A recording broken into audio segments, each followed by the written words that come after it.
اعوذ باللہ من الشیطان اللعین الرجیم بسم اللہ الرحمن الرحیم رب اشرح لی صدری ویسر لی امری واحلل عقدۃ من لسانی یفقهوا قولی ان اللہ وملائکتہ یصلون علی النبی یا ایھا الذین آمنوا صلوا علیہ وسلموا تسلیما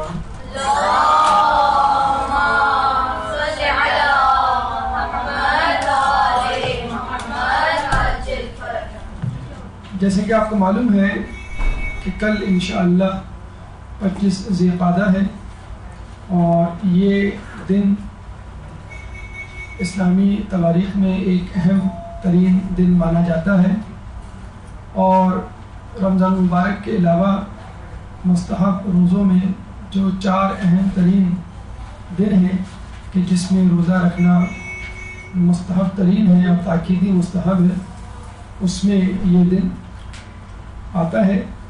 چنانچہ اس دن کو بہت اہمیت کے ساتھ، بہت تقدس کے ساتھ اور بہت احتیاط کے ساتھ ان تمام لوازمات کو ساتھ لیتے ہوئے گزارنا چاہیے، ان تمام احتیاطوں کو، ان تمام عبادات کو کہ جو اس دن سے مناسبت رکھتی ہیں۔ اس دن کی اہمیت کچھ یوں ہے کہ اس دن چند اہم ترین واقعات اس روئے زمین پر پیش آئے۔ دیکھا جائے تو خود زمین کا بچھایا جانا ایک اہم ترین واقعہ ہے کہ جس کے بعد زندگی کی ابتدا ہوئی۔ دوسرا اہم واقعہ پیدائش حضرت ابراہیم علیہ السلام ہے۔ تیسرا اہم واقعہ حضرت عیسیٰ علیہ السلام کی پیدائش ہے۔ چوتھا واقعہ روانگی رسول یعنی سفر حج کے لیے رسول اللہ اسی تاریخ کو روانہ ہوئے، اور کچھ روایتوں کے مطابق ظہور امام زمانہ بھی اسی دن ہوگا۔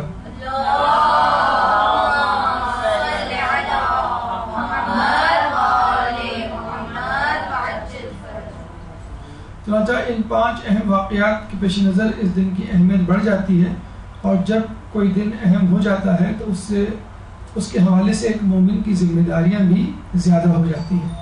آخر میں انشاءاللہ ان اعمال کا تذکرہ ہوگا جو اس یوم دہو الارض کے حوالے سے روایتوں میں موجود ہے، جو ہمیں اور آپ کو انجام دینی چاہیے، پوری کوشش کی جانی چاہیے، مستحب صحیح، لیکن مستحب اعمال ہمیشہ انسان کے ایمان میں برتری کا نتیجہ ہوتے ہیں، سبب ہوتے ہیں۔ زمین کا بچھایا جانا یا زمین کا بچھانا اس کا اولین ترین موضوع ہے، اس کا اول واقعہ ہے کہ جو اس زمین تاریخ کو واقع ہوا۔ چنانچہ زمین ہوگی تو باقی تمام واقعات بھی ہوں گے، زمین ہی نہ ہوگی تو واقعات کس جگہ رونما ہوں گے۔ اس کے لیے ضروری ہے کہ آپ سورہ نازعات کو پڑھیں اور سمجھیں کہ اس میں کیا خداوند متعال فرماتا ہے، انتم اشد خلقا ام السماء بناها، کہ کیا تم سمجھتے ہو کہ تمہاری تخلیق زیادہ اہم ہے یا آسمان کا بنایا جانا؟ یعنی شدید تر، مشکل تر امر کون سا ہے، تمہاری تخلیق یا آسمان کی؟ ظاہر سی بات ہے آسمان کی۔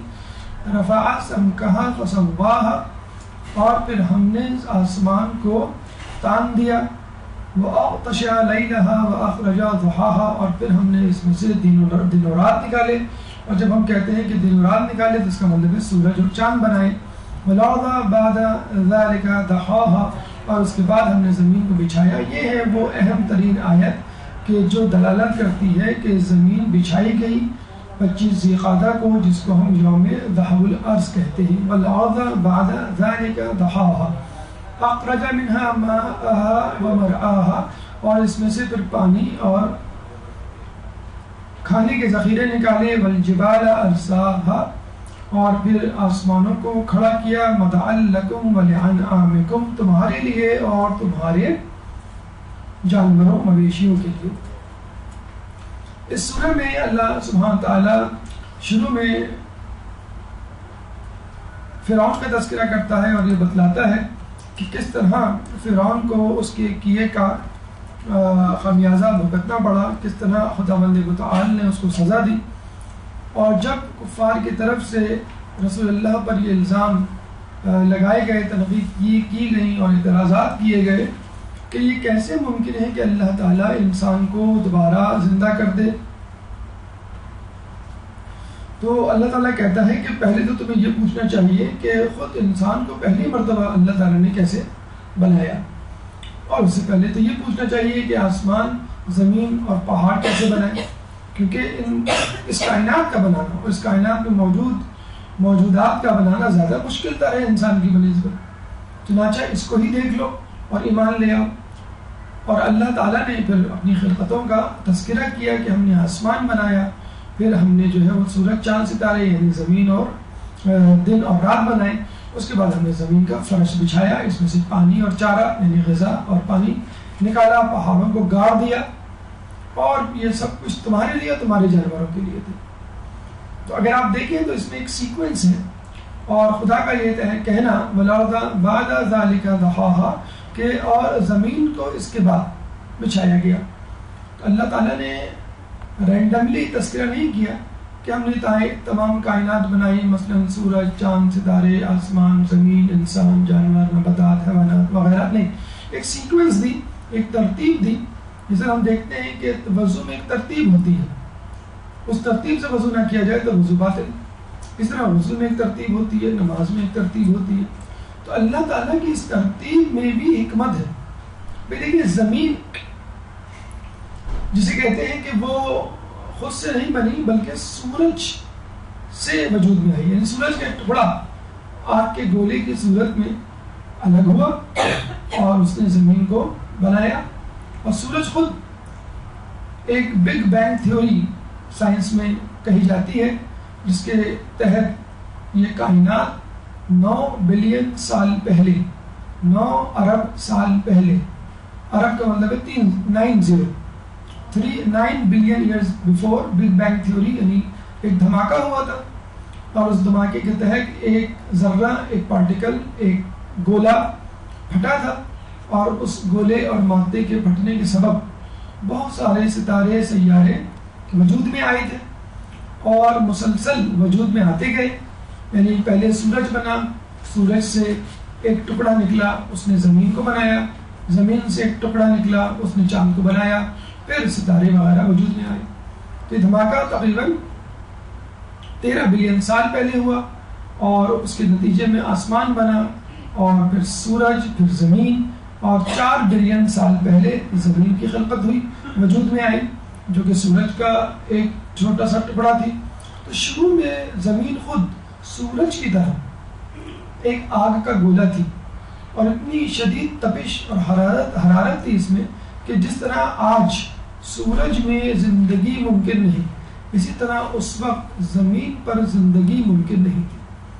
اور پھر کیا ہوا، اس گرمی کی تپش کی وجہ سے پانی کے بخارات بنے، اور انہیں بادلوں کی شکل اختیار کی، اور بارش ہوئی، مواصلہ دھار بارش، اتنے عرصے تک بارش کہ پوری زمین اس سیلاب میں، اس پانی میں ڈوب گئی. اس طرح آج کل آپ دیکھتے ہوں گے پاکستان کے مختلف علاقوں میں سیلاب آیا ہوا ہے، تو کس طرح سیلاب کے پانی نے زمین کو ڈھانپا ہوا ہے کہ زمین نظر ہی نہیں آتی. پھر آپ دیکھیں گے کچھ عرصے بعد آہستہ آہستہ یہ پانی ڈھلان میں چلا جائے گا، جھیلوں اور جسے تالابوں کی صورت اختیار کر لے گا، اور کچھ پانی زمین کے اندر جذب ہو جائے گا. تو بالکل یہی ہوا کہ زمین بارش کی وجہ سے یقیناً مکمل طور پہ پانی سے ڈھانپ دی گئی تھی. پھر آہستہ آہستہ یہ پانی زمین کے اندر جذب ہوا، اور پانی کی لیئرز، زمین کی لیئرز کے اندر چلا گیا، اور کچھ پانی ڈھلان کی طرف چلا گیا، جس نے سمندر بنائے، دریا بنائے، بڑی بڑی جھیلیں اور تالاب بنائے. اور پھر زمین کا 70% حصہ تو پانی کی صورت میں برقرار رہا، پانی کے ماخذ کی صورت میں، یعنی دریاؤں، تالابوں، جھیلوں اور سمندروں کی صورت میں، اور 30% حصہ خشکی کی صورت میں ابھر آیا، پانی کے اوپر آ گیا، پانی نیچے چلا گیا اور زمین ظاہر ہونا شروع ہوئی. اب یہ بات کہ زمین سب سے پہلے دنیا میں کس جگہ ظاہر ہوئی، تو آپ نے یہ نوٹ کیا ہوگا، جیسے آپ کے گھر کے آس پاس یا کہیں میدان میں آپ دیکھتے ہیں پانی، اور روزانہ آپ کا وہاں سے گزر ہوتا ہے، تو آپ دیکھیں گے کہ پانی آہستہ آہستہ نیچے چلتا چلا جائے گا، جذب ہوتا چلا جائے گا، اور زمین کا وہ حصہ جو سب سے اوپر ہوتا ہے وہ سب سے پہلے باہر آتا ہے، پھر اس کے نیچے کا حصہ، پھر اس کے نیچے کا حصہ. اسی لیے کہتے ہیں کہ اگر دنیا میں بارش ہو تو بنگلہ دیش اور چند ممالک جو بنگلہ دیش کی طرح بالکل نیچے ہیں سطح سمندر سے، وہ پہلے ڈوبیں گے. تو اس طرح وہ حصہ جو کہ اوپر کی طرف تھا، ابھرا ہوا تھا، قدرے بالائی سطح پر تھا زمین کے دوسرے حصوں کی بنسبت، وہ سب سے پہلے اوپر آیا، اور پھر آہستہ آہستہ یہ حصہ پھیلتا چلا گیا، اور اس طرح دنیا میں خشکی کا ظہور ہوا. تو وہ کون سی جگہ تھی کہ جہاں پر خشکی کا حصہ سب سے پہلے وجود میں آیا؟ تو کہا یہ جاتا ہے کہ یہ وہ حصہ تھا جہاں پہ اب خانہ کعبہ ہے.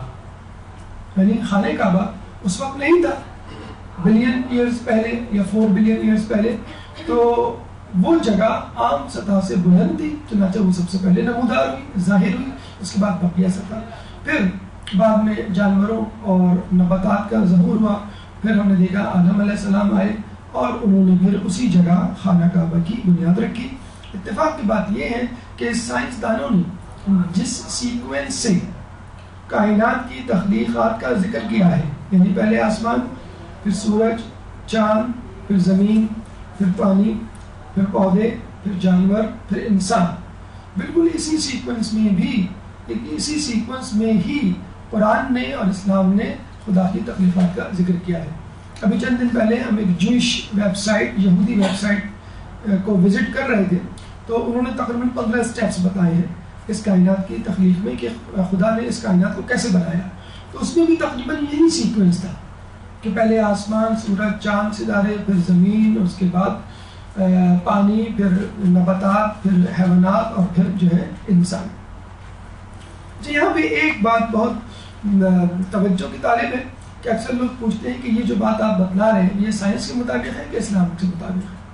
تو پہلی بات تو آپ یہ یاد رکھ لیں کہ سائنس اور اسلام میں کوئی فرق نہیں.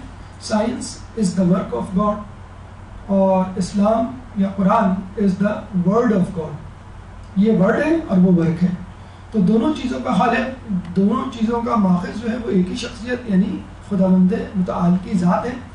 بگ بینگ تھیوری کیا اسلام سے مطابقت رکھتی ہے؟ اس زمین میں بہت ساری دلائل دیے جا سکتے ہیں. 2 فقط دلائل ہم یہاں پہ دیں گے آپ کو، بلکہ 3. ایک دلیل تو یہ کہ کہا یہ جاتا ہے کہ یہ دھماکہ جس سے پوری کائنات وجود میں آئی، بظاہر تو لگتا ہے کہ ہزاروں سال لگیں گے جینے، لیس دین 1 سیکنڈ، 1 سیکنڈ کا بھی فریکشن، جز 1 سیکنڈ سے بھی کم وقت لگا اس دھماکے کو ہونے میں، اور کائنات وجود میں آ گئی. اور سائنسدان تو یہ کہتے ہیں 9 بلین ایئرز پہلے اس ذرے کے وجود میں آنے سے پہلے کچھ تھا ہی نہیں کائنات میں، یعنی کائنات میں مادہ نام کی کوئی چیز نہیں تھی. اور یہ مادہ کب آیا، کہاں سے آیا، ایک دم سے کیسے پھٹا کہ لوگوں کو نہیں معلوم. بہرحال ہم یہ ضرور جانتے ہیں کہ خدا کے کام بھی سیکنڈز میں ہوتے ہیں. اللہ کہتا ہے کن، اور پھر فیکون، وہ چیز ہو جاتی ہے. تو اللہ کے کام بھی لیس دین 1 سیکنڈ میں ہوتے ہیں، کائنات بھی لیس دین 1 سیکنڈ میں وجود میں آئی. اس طرح بگ بینگ تھیوری جب یہ کہتی ہے کہ ایک ذرہ پھٹا تھا اور مختلف ٹکڑے بعد میں ستارے سیارے بن گئے اور پھیل کر مکمل طور پہ زمین، چاند، سورج اور ستاروں میں تبدیل ہو گئے، تو اس طرح اللہ تعالیٰ بھی سورہ انبیاء کی آیت نمبر 30 میں فرماتا ہے ان السماوات والارض کانتا رتقا ففتقناہما، کہ بے شک زمین اور آسمان رتقا ایک جگہ جڑے ہوئے تھے، آپس میں جڑے ہوئے تھے. ففتقناہما، ہم نے ان کو علیحدہ کیا. وجعلنا من الماء کل شیء، اور پھر ہم نے ہر چیز کو پانی سے پیدا کیا. حیا افلا یؤمنون، جن کا تعلق جانوروں سے یا زندگی سے ہے، زیرو ہے وہ، اور کیا تم ایمان نہیں رکھتے؟ تو بگ بینگ تھیوری بھی یہی کہتے ہیں کہ تمام آسمان اور زمین تو کیا تمام چیزیں یکجا تھیں. اللہ بھی یہی کہتا ہے ان السماوات والارض کانتا رتقا، کہ زمین اور آسمان پہلے جڑے ہوئے تھے. ففتقناہما، ہم نے انہیں علیحدہ کیا. وجعلنا من الماء کل شیء، اور ہم نے پانی سے ہر چیز کو، زیرو کو پیدا کیا. تو یہ وہ دلیل ہے قرآن سے کہ جو بگ بینگ تھیوری کی بالکل موافقت میں جاتی ہے. بگ بینگ تھیوری اور اس کے سائنسدان نہ اسلام کی نفی کرتے ہیں اور نہ اسلام سائنس کی اس دریافت کی نفی کرتے ہیں. مزید اس بات کو تقویت دینے کے لیے مولا علی کی ایک حدیث ہے، جب پوچھا گیا کہ مکے کا نام مکہ کیوں ہے، یعنی مکے کو مکہ کیوں کہا جاتا ہے، تو آپ نے فرمایا لأن اللہ مکۃ الارض دو من تحتها ای ضحاها، اور مکے کو مکہ اس لیے کہتے ہیں کہ مکہ وہ زمین ہے کہ جس کے نیچے سے زمین کو بچھایا گیا. اور عربی ڈکشنری کو اگر ہم کھنگالیں تو ہمیں لگتا ہے مکہ بمعنی دحرجہ، یعنی دحرجہ کے معنی میں استعمال ہوتا ہے، یعنی پھیلانا. تو مکے کو مکہ اس لیے کہتے ہیں کہ اس کا مطلب ہے پھیلانا، اور اس کا نام یوں پڑا کہ زمین اسی جگہ سے، یعنی مکے والی جگہ سے خانہ کعبہ کے نیچے سے پھیلائی گئی. دیکھیے ان تمام چیزوں میں، ان تمام باتوں میں ہماری ذمہ داری کیا ہے؟ ہم قرآن پڑھتے ہیں، اس پہ توجہ نہیں دیتے، بس ایک مٹو طوطے کی طرح پڑھتے چلے جاتے ہیں. اور جب ہم کائنات کو دیکھتے ہیں، سورج چاند ستاروں اور سائنس اور دیگر عقلیات پہ مبنی مفروضات کو، تو بھی ہم غور نہیں کرتے. ہمارا مقصد امتحان میں پاس ہونا ہوتا ہے، ہمارا مقصد اپنی کسی پیاس کو بجھانا ہوتا ہے، ہمارا مقصد کوئی دنیاوی مفاد ہوتا ہے. اگر ہم اس حدیث کو ہر کام سے پہلے ذہن میں رکھ لیں، اول العلم معرفت الجبار وآخر العلم تفویض الامر الیہ، کہ علم کی پہلی سیڑھی اللہ کی معرفت ہے اور آخری سیڑھی اپنے تمام کام اس کے سپرد کر دینا ہے. تو پھر ہم قرآن پڑھیں گے تو اس پہ بھی غور کریں گے، کتابیں پڑھیں گے کورس کی تو بھی خدا پہ غور کریں گے، خدا کی آیات پہ غور کریں گے، حتیٰ کہ چاند ستاروں کو رات میں دیکھیں گے، دن میں دیکھیں گے تو بھی اللہ پر، اس کی تخلیقات پہ غور کریں گے. اور یہی دعوت فکر ہمیں قرآن دیتا ہے بار بار، ان فی خلق السماوات والارض واختلاف اللیل والنہار، کہ زمین و آسمان کی خلقت میں اور دن و رات کے آنے جانے میں، والفلک التی تجری فی البحر بما ينفع الناس، اور ان کشتیوں میں جو سمندر پہ چلتی ہیں اور جس سے انسان فائدہ اٹھاتا ہے. وما انزل اللہ من السماء، اور وہ کچھ جو اللہ آسمان سے نازل کرتا ہے، من ماء فاحیا به الارض، اور وہ پانی جو زمین پر پڑتا ہے تو اس کو حیات دیتا ہے، بعد موتها، اس کے مر جانے کے بعد. وبث فیہا من کل دابۃ، اور وہ تمام جانور جاندار جو اس پر چلتے ہیں. وتصریف الریاح والسحاب المسخر، اور ہوا کا ادھر سے ادھر آنا جانا اور بادلوں کا مسخر ہونا، بین السماء والارض، اور جو کچھ آسمان اور زمین میں ہے. لآیات لقوم یعقلون، اور اس پر یہ سب اللہ تعالیٰ کی نشانیاں ہیں. کس کے لیے؟ لقوم یعقلون، ان لوگوں کے لیے جو عقل رکھتے ہیں. سورہ بقرہ آیت نمبر 164. تو دنیا جہاں کی چیزیں، دنیا جہاں کے معاملات اور امور کو آپ کے سامنے رکھ دیا کہ دن رات، آسمان، زمین، کشتی، ہوا، بادل، یہ تمام چیزوں کو دیکھو، اس پہ غور کرو. اگر تم عقل رکھتے ہو تو تم خدا تک پہنچ جاؤ. چنانچہ ہمارے آس پاس کے لوگ ہوں، ہمارے آس پاس کی چیزیں ہوں، یا جسے کہتے ہیں کہ قرآن کی آیات، ہمیں دونوں صورتوں میں تفکر اور تدبر اور تعقل سے کام لینا ہے. اگر ہم نے تفکر و تدبر و تفکر تعقل سے کام نہیں لیا اور زمین و آسمان کی خلقت کو نہیں سمجھا، روز و شب کی آمد و رفت پہ توجہ نہ دی، جو کشتیاں دریاؤں میں لوگوں کے فائدے کے لیے چلتی ہیں، ان پہ اپنی نگاہوں کو مرتکز نہ کیا، اور اس پانی کے بارے میں نہیں سوچا جس کو اللہ تعالیٰ نے آسمان سے نازل کیا ہے، اور مردہ زمینوں کو زندہ کیا، یعنی کھیت اور کھلیان بنائے، اور چوپائے جو اس میں چڑھتے ہیں، اور ہوائیں جو زمین و آسمان کے درمیان ہیں، اور بادل، تمام صاحبان عقل کے لیے نشانیاں ہیں. تو اللہ نے یہ چیزیں آپس نہیں پیدا کی. ایک طرف تو ان تمام چیزوں میں انسانیت کے لیے فائدہ ہے، ان چیزوں کو استعمال کر کے انسان زندہ رہتا ہے، یہ انسانیت کی بقا کے لیے ضروری ہے. ہوا اور پانی دیکھا جائے تو اس کے بغیر ایک درخت زندہ نہیں رہ سکتا، درخت نہ ہو تو جانور اس کے بغیر زندہ نہیں رہ سکتے، اور جانور نہ ہو تو اس کے بغیر انسان زندہ نہیں رہ سکتے. تو یہ تمام چیزیں ایک دوسرے کے لیے لازم و ملزوم ہیں. چنانچہ ان پہ غور کر کے ہم بآسانی مخلوق سے خالق کی طرف پہنچ سکتے ہیں اور اپنے خالق کی معرفت حاصل کر سکتے ہیں. اور جب خالق کی معرفت ہو جائے تو پھر ہمارا اس سے تعلق چونکہ خالق و مخلوق کا ہے تو ہمیں اپنی ذمہ داری کا احساس بدرجہ اولا ہو سکتا ہے، بشرط یہ کہ ہم تدبر سے کام کریں. آئیے اس آیت پہ غور کرتے ہیں. وَالْأَرْضَ بَعْدَ ذَلِكَ دَحَاهَا، سورہ نازعات کی آیت نمبر 30 کہ اللہ تعالیٰ نے لفظ ارض قرآن میں 23 سے زیادہ مرتبہ استعمال کیا ہے.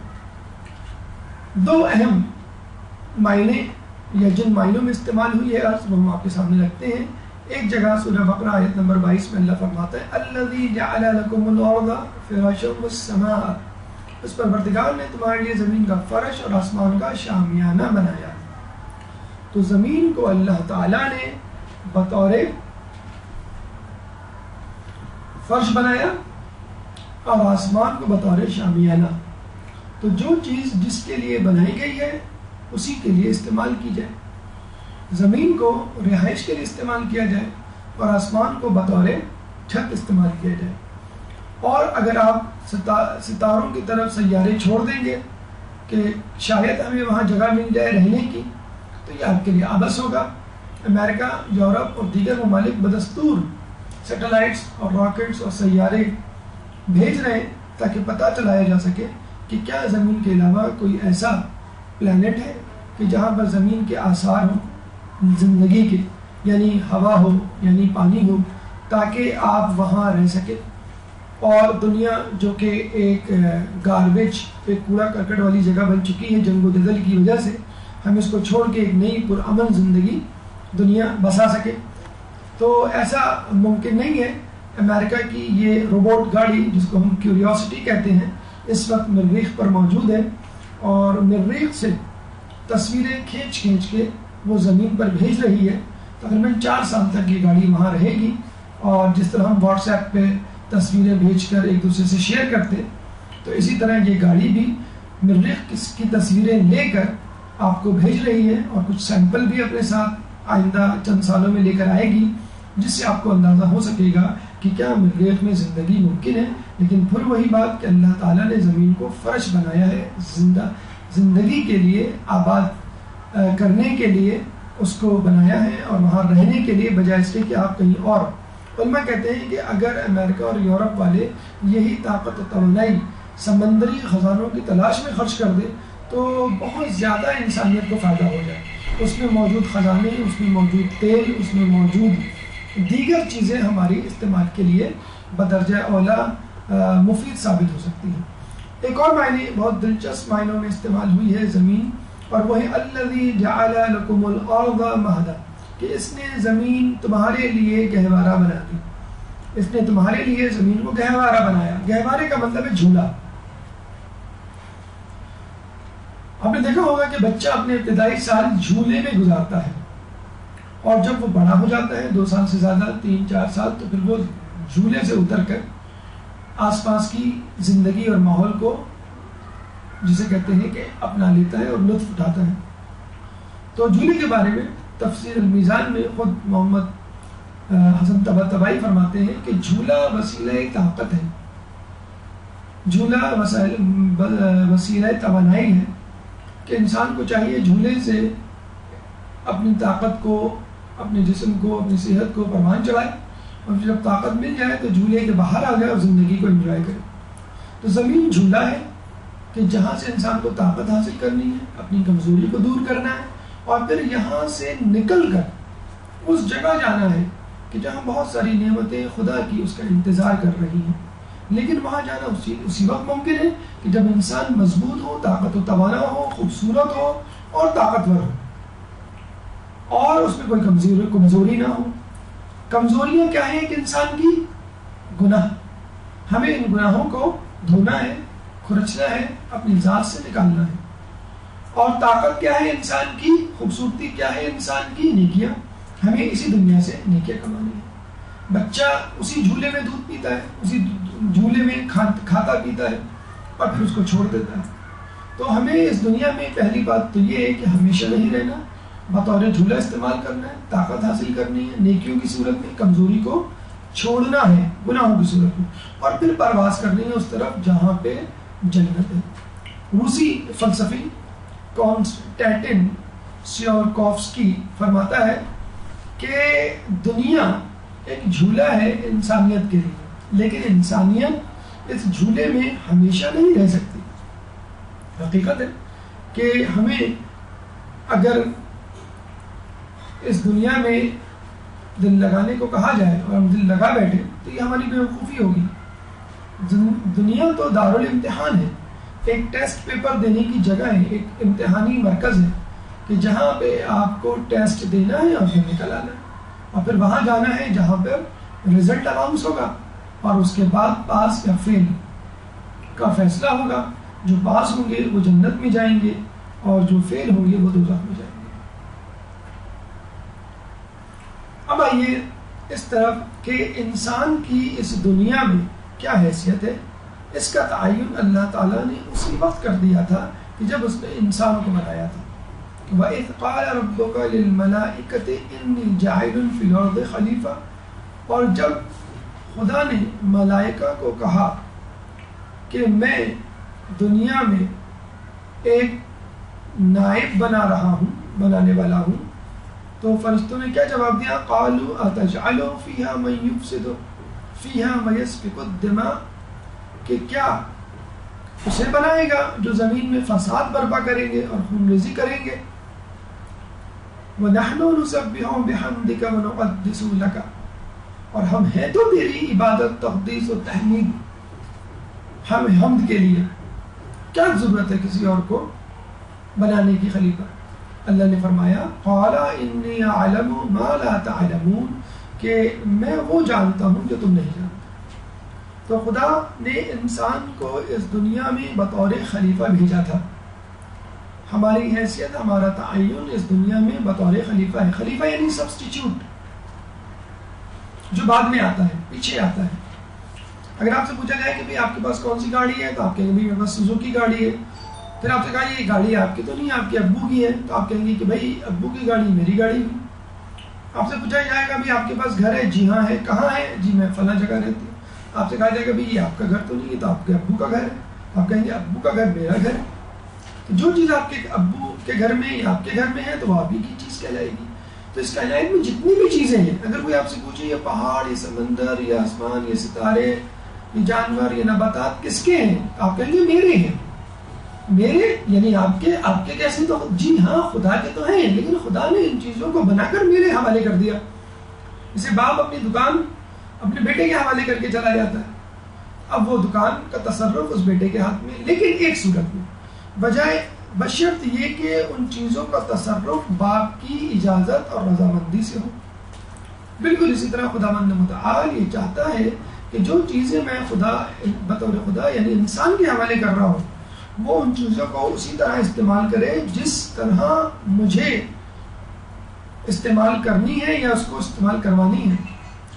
اب انسان کی حیثیت خلیفہ کی ہے، تو شیطان کی حیثیت کیا ہے؟ شیطان کی حیثیت یہاں پہ مذکور کرنے کی وجہ یہ ہے کہ ہم اور شیطان یعنی انسان اور شیطان ایک ساتھ اس دنیا میں آئے تھے۔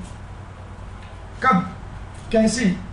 فَأَزَلَّهُمَا الشَّيْطَانُ عَنْهَا فَأَخْرَجَهُمَا مِمَّا كَانَا فِيهِ، تب شیطان نے انہیں فریب دینے کی کوشش کی اور انہیں ان نعمتوں سے باہر نکال لیا۔ وَقُلْنَا اهْبِطُوا بَعْضُكُمْ لِبَعْضٍ عَدُوٌّ لَكُمْ فِي الْأَرْضِ، اور ہم نے کہا کہ اب تم سب انہیں فریب دینے کی کوشش کی اور انہیں ان نعمتوں سے باہر نکال لیا، اور ہم نے کہا کہ اب تم سب زمین پر اتر جاؤ۔ تم سب یعنی شیطان بھی اور انسان بھی۔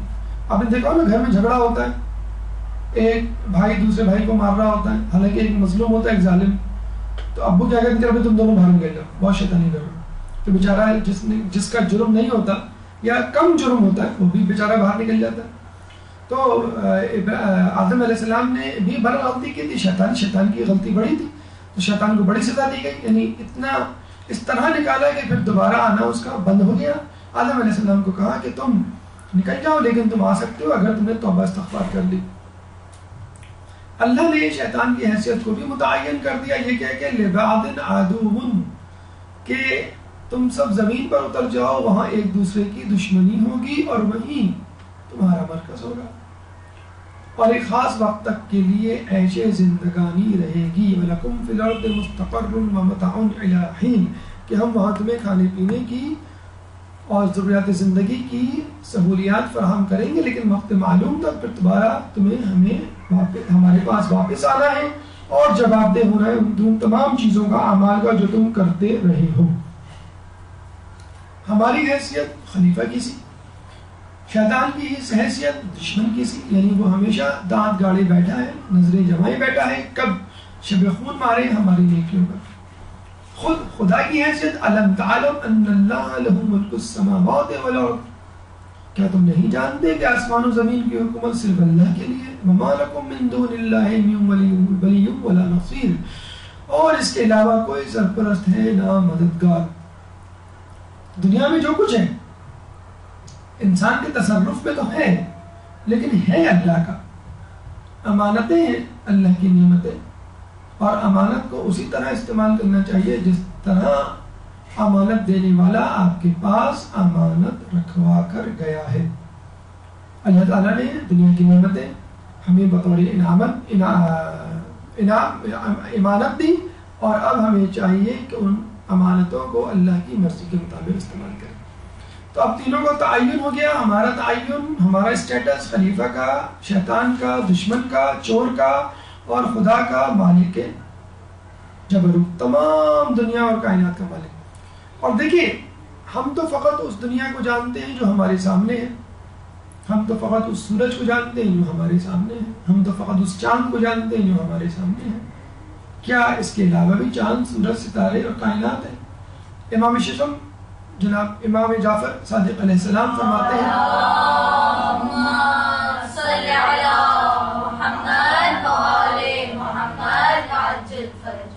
جتنی جیسی کائنات تم دیکھ رہے ہو اس جیسی 18,000 کہکشائیں اور ہیں، 18,000 کہکشائیں اور ہیں۔ اور بگ بینگ تھیوری کے مطابق یہ کائنات بڑھتی چلی جا رہی ہے، پھیلتی چلی جا رہی ہے۔ یہ جو 9 بلین ایئرز پہلے جو دھماکہ ہوا تھا، اس سے جو پلانٹس بنے تھے، پھر 4 ارب سال پہلے 4 بلین ایئرز پہلے زمین وجود میں آئی، اور پھر چند ہزار سال پہلے جو ہے خشکی وجود میں آئی، پھر انسان آیا۔ تو اس کا مطلب یہ نہیں ہے کہ زمین کے بعد رک گیا معاملہ، زمین کے بعد مزید زمینیں، مزید سیارے، مزید چاند، مزید سورج ابھی تک بن رہے۔ چنانچہ وہ دنیا، وہ کائنات، وہ سورج، وہ چاند ستارے جو ہمارے سامنے نہیں ہیں، وہ بھی تو اللہ کے ہیں۔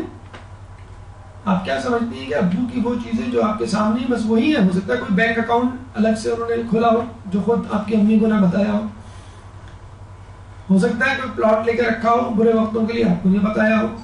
تو کچھ چیزیں ایسی ہوتی ہیں کہ جو آپ کو نہیں معلوم ہوتی، تو اللہ ان چیزوں کا بھی مالک ہے جو آپ کو نہیں معلوم۔ واسعات کرسیہ السماوات والارض، اور اس کی کرسی علم اقتدار میں زمین و آسمان سے وسیع تر ہے۔ یہ نہ سمجھ لیجئے فقط یہی زمین و آسمان اس کا ہے، اس سے زیادہ ستاروں سے آگے جہاں اور بھی ہیں۔ تو کرسی کا مطلب کرسی جس میں ہم بیٹھتے ہیں، تخت جس پہ بادشاہ بیٹھتا، وہ نہیں، اس سے مراد ہے اللہ کی سلطنت، اللہ کی حکومت، وہ وسیع تر ہے زمین و آسمان سے جس کو ہم فقط دیکھ رہے ہیں۔ اور جب اللہ کسی چیز کا مالک ہے تو یہ بات ملکیت تقاضا کرتی ہے کہ ہم اس کی اطاعت کریں۔ اسی بات کو اللہ سبحانہ تعالیٰ سورہ بقرہ آیت نمبر 116 میں فرماتا ہے، لَهُ مَا فِي السَّمَاوَاتِ وَالْأَرْضِ كُلٌّ لَهُ قَانِتُونَ، زمین و آسمان میں جو کچھ بھی ہے سب اسی کا ہے اور سب اسی کے فرما بردار ہیں۔ کیوں فرما بردار ہے؟ کیونکہ زمین و آسمان سب کا مالک اللہ تعالیٰ ہے، ہم خود اس کے جان دی ہوئی اس کی تھی۔ حق تو یہ ہے کہ حق ادا نہ ہوا۔ ہم جو جان دیتے ہیں، شہادت دیتے ہیں، جو سب سے بڑی قربانی ہے، وہ بھی تو اسی کی طرف سے ہے۔ تو خدا کی حیثیت ایسے مالک کی سی ہے جس کی اطاعت فرض ہے، کیونکہ وہ تمام چیزوں کا مالک ہے۔ اب ہمارے ہماری ذمہ داری کیا بنتی ہے ان تمام حیثیتوں کے تعین کے بعد کہ ہم خلیفہ ہیں، شیطان دشمن ہے، اللہ مالک ہے. پھر وہی آیت دوبارہ وَإِذْ قَالَ رَبُّكَ لِلْمَلَائِكَةِ إِنِّي جَاعِلٌ فِي الْأَرْضِ خَلِيفَةً قَالُوا أَتَجْعَلُ فِيهَا مَن يُفْسِدُ فِيهَا وَيَسْفِكُ الدِّمَاءَ وَنَحْنُ نُسَبِّحُ بِحَمْدِكَ وَنُقَدِّسُ لَكَ قَالَ إِنِّي أَعْلَمُ مَا لَا تَعْلَمُونَ. میں خلیفہ بنانے جا رہا ہوں، یعنی ہماری حیثیت خلیفہ کی ہے. ہمیں جنگ و جدل فساد سے پرہیز کرنا ہے، اس دنیا کو خوبصورت بنانا ہے. لیکن افسوس کے ساتھ کہنا پڑتا ہے کہ اللہ کی دی ہوئی نعمتوں سے اس کائنات، اس دنیا کو سجانے کی بجائے ہم نے اس میں بم کے دھماکے اور گرینیڈ کے جس پٹاخے پھوڑے، قتل و غارت کی ہے، ایک دوسرے کی گردن ماری ہے اور کچھ نہیں کر رہے. شیطان جس کے بارے میں اللہ فرماتا ہے یا ایھا الناس کلوا مما فی الارض حلالا طیبا ولا تتبعوا خطوات الشیطان. اے انسانوں کھاؤ پیو جو کچھ زمین میں حلال اور طیب ہے، اور یہ ہے do one of the dos, اور ڈونٹس کیا ہے؟ ولا تتبعوا خطوات الشیطان، اور شیطان کے اشاروں پہ نہ چلو، اس کے راستے پہ نہ چلو. کیوں نہیں چلو؟ انہ لکم عدو مبین، کیونکہ بے شک وہ تمہارا دشمن ہے. کون سا دشمن؟ عدو مبین، کھلا دشمن، چھپا ہوا دشمن نہیں، کھلا دشمن. تو ہمیں کرنا کیا ہے؟ انجوائے کرنا ہے، لذتوں سے سیراب کرنا ہے، نعمتوں سے استفادہ کرنا ہے. اور کیا نہیں کرنا ہے؟ شیطان کی پیروی نہیں کرنا ہے. کیوں؟ وہ تمہارا دشمن. کتنا ہی اسمارٹ بن کر آپ کے سامنے سج دھج کے آ جائے، رہے گا وہ آپ کا دشمن. جن کی فطرت میں ہو ڈسنا وہ ڈسا کرتے ہیں. فسادی کیوں پسند نہیں اللہ کو؟ کیونکہ یہی لوگ خسارہ اٹھانے والے ہیں. وَيُفْسِدُونَ فِي الْأَرْضِ أُولَٰئِكَ هُمُ الْخَاسِرُونَ. اور فساد جو کرتے ہیں زمین پہ وہی لوگ ہیں جو خسارہ اٹھانے والے ہیں. سورہ بقرہ آیت نمبر 27. تو یہ تمام تر گفتگو ہماری حیثیت اور ذمہ داری کے حوالے سے تھی، لیکن یہ نہ سمجھ لیا جائے کہ خدا نے ہم پہ سختی کی اور ہم سے پہلے لوگوں پہ نرمی. جی نہیں. کلوا واشربوا من رزق اللہ ولا تعثوا فی الارض مفسدین. کھاؤ پیو، اللہ نے جو تمہیں رزق دیا ہے، لیکن یہ دیکھو کہ زمین پر فساد نہ کرنا. اللہ تعالیٰ نے جب موسیٰ علیہ السلام کی امت کو، صالح لوگوں کو من سلوہ دیا تو کہا کہ تم اس میں سے کھاؤ پیو، جو رزق دیا اس میں سے کھاؤ پیو، لیکن دیکھو فساد نہیں کرنا. تو پہلے کی امتوں کو بھی یہی دیا، یہی پیغام، یہی حکم کہ فساد نہیں کرنا، اور ہم کو بھی یہی کہا فساد نہیں کرنا. وہی فساد جس کا خدشہ فرشتوں نے ظاہر کیا تھا، وَيُسْفِكُ الدِّمَاءَ، یہ فساد اور خونریزی کرے گا. اور اللہ نے کیا کہا تھا؟ انی جاعل فی الارض خلیفہ. تو دنیا میں کچھ لوگ اپنے آپ کو خلیفہ ثابت کرنے پر تلے ہوئے کوشش کر رہے ہیں، تزکیہ نفس کر رہے ہیں، اور کچھ لوگ وہی کر رہے ہیں جو شیطان چاہتا ہے اور جس کا خدشہ ملائکہ نے ظاہر کیا تھا.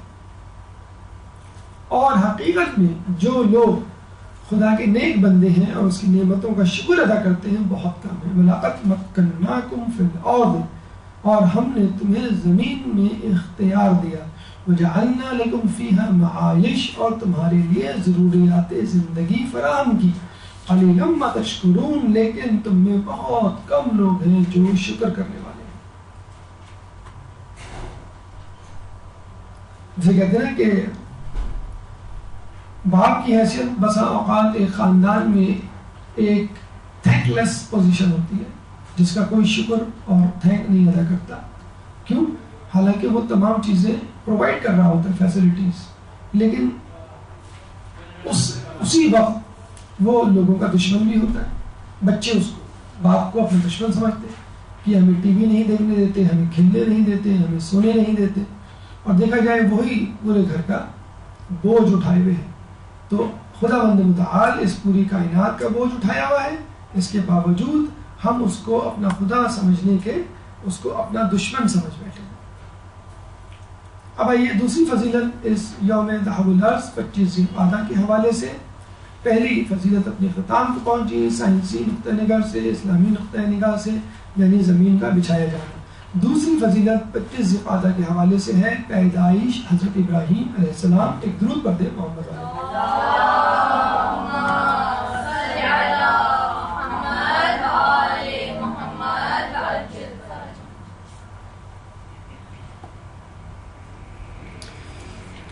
حضرت ابراہیم علیہ السلام کے حوالے سے 25 صورتیں ایسی ہیں جن پہ ان کا تذکرہ ہوا ہے اور 69 مرتبہ تذکرہ ہوا ہے. خود ان کے نام پر ایک سورہ ہے سورہ ابراہیم، 14واں سورہ. یہ بات بہت کم لوگوں کو معلوم ہے کہ ابراہیم علیہ السلام کی پیدائش کے وقت کم و بیش وہی حالات تھے جو موسیٰ علیہ السلام کی پیدائش کے وقت تھے. موسیٰ علیہ السلام کی پیدائش کے وقت نجومیوں نے فرعون کو بتلا دیا تھا کہ ایک بچہ پیدا ہونے والا ہے جو تیری سلطنت کو تہوبالا کر دے گا. اسی طرح ابراہیم علیہ السلام کی پیدائش سے پہلے نمرود کو اس کے نجومیوں نے، درباریوں نے بتلا دیا تھا کہ ایک بچہ پیدا ہونے والا ہے جو تیری سلطنت کو تباہ و برباد کر دے گا. نمرود نے ایک دن خواب دیکھا کہ آسمان پر ایک ستارہ بلند ہوا اور وہ ستارہ اتنا چمکدار تھا کہ اس کی چمک دمک سے سورج چاند کی روشنی ماند پڑ گئی. جب یہ خواب اس نے درباریوں کو سنایا، ماہر خواب اور نجومیوں کو سنایا، تو انہوں نے یہ عندیہ دیا، اس کے خواب کی یہ تفسیر بیان کی کہ تیری سلطنت ایک بچے جو کہ پیدا ہونے والا ہے، ایک نبی کے ہاتھوں تباہ و برباد ہونے والی ہے. اتفاق سے نمرود کے دربار میں ابراہیم علیہ السلام کے چچا آزر بھی موجود تھے. آزر ایک بت پرست تھا اور نمرود کے قریب ترین ساتھیوں میں اس کا شمار ہوتا تھا. وہ علم نجوم جانتا تھا اور اس نے خواب دیکھنے سے پہلے ہی اپنے علم نجوم کی بدولت یہ جان لیا تھا کہ ایک بچہ پیدا ہونے والا ہے جو نمرود کی حکومت کو ختم کر دے گا. اس نے بھی اپنے علم نجوم کو استعمال کرتے ہوئے نمرود کی حکومت کے اختتام کا اندیا دیا اور خود اس کا خواب، اس کی تفسیر جو ہے یہ پیغام دینے لگی کہ تیری حکومت خطرے میں ہے. چنانچہ اس نے فوراً یہ حکم دے دیا کہ میری سلطنت، میری حکومت، آس پاس جتنے بھی شہر ممالک ہیں اس میں جو بچہ پیدا ہو اس کو قتل کر دو، جو لڑکا پیدا ہو اس کو قتل کر دو، لڑکی ہو تو اس کو زندہ رکھو. مادر ابراہیم جن کے بارے میں کہا جاتا ہے کہ ان کا نام یا تو تونا تھا یا پھر بونا، نونا یا بونا، اور مادر ابراہیم، مادر سارہ، مادر لوط، ان تینوں کی مائیں، یعنی ابراہیم کی ماں، سارہ کی ماں، لوط کی ماں، لوط کی ماں، یہ تینوں بہنیں تھیں آپس میں.